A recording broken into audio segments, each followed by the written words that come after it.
Do you find it difficult to stop doing genealogy research once you get started? On this episode of AncestralFindings.com podcast, I'll share 5 time management techniques to help you control your research time.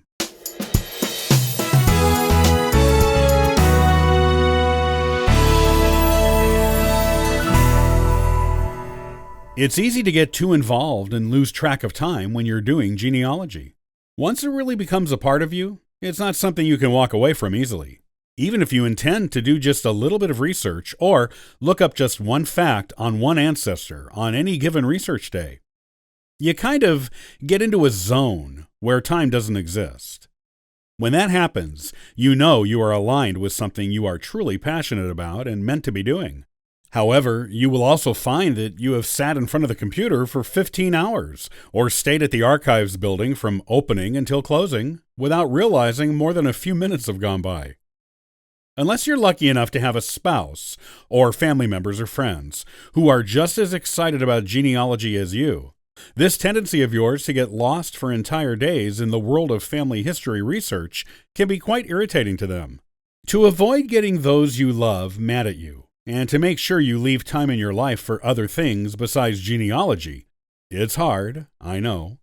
Here are 5 genealogy research time management tips to help you get control over your habit, so everyone is happy. Number 1, set a timer. This is probably the best and most effective time management research technique when it comes to genealogy. Tell yourself, and anyone else in your life who is affected by your hobby, that you will only spend a certain amount of time that day on research. Make this declaration before you start research for the day. It can be any amount of time you deem reasonable, or that you and your spouse or other loved one agree upon. Then, use either an egg timer or an alarm clock feature on your smartphone to set an alarm for that amount of time. Don't set it until you actually start researching. And make sure it is clear that transportation time to and from research facilities doesn't count. Then, no matter how hard it may be, make yourself stop and get back to the other things and people in your life when the alarm goes off. You can always do more research another day. Number 2, have a clear research plan for each day. It's easy to get led down different paths during a day of research. You start out intending to look up only one branch of your family, or even just one person, and you end up finding so much more. It's interesting, so you follow the clues to see where they lead you. Before you know it, you are researching a different branch or person entirely. Start out each research day with a clear plan of what you will be working on, and stick to it. Keep notes of any additional interesting information you find along the way, including where you found it, so you can find it again, and use it for your research on other days. But stick with what you set out to look up that day and don't deviate from it. It takes discipline, but it will also keep your research time to a more reasonable amount for you and your loved ones. Number 3, only go where you plan to go.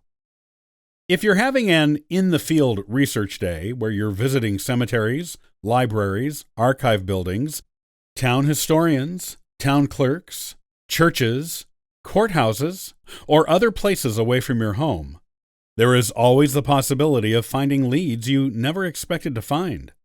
These leads may cause you to want to go to places not on your list for the day.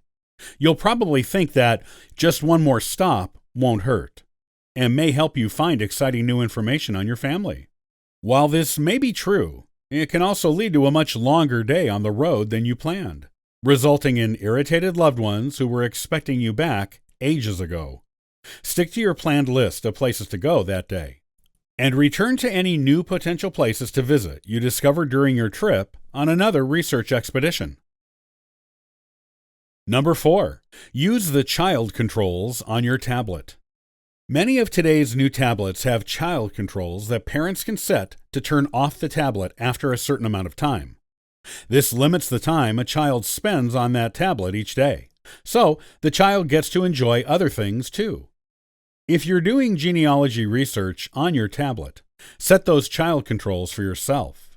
Make sure you give yourself enough time to do the research you want to do that day. Then let the tablet do its work. When it's off, you won't be able to turn it on again in child mode until the next day, though adult mode is still accessible to you. Let that be your clue to stop researching for the day and come back to it again tomorrow. Number 5. Ask for a phone call.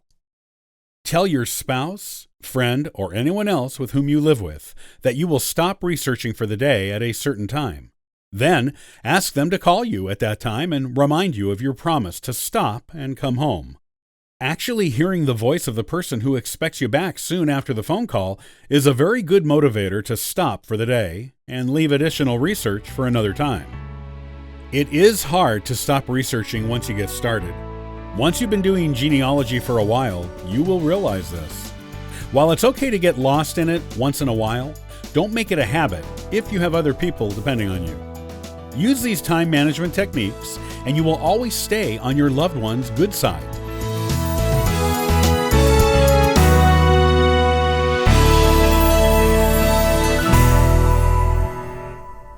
Have you heard of Social Security applications as a means of genealogical research? In the next AncestralFindings.com podcast, I'll talk about this record source and how it can advance your genealogy research endeavors. Happy searching!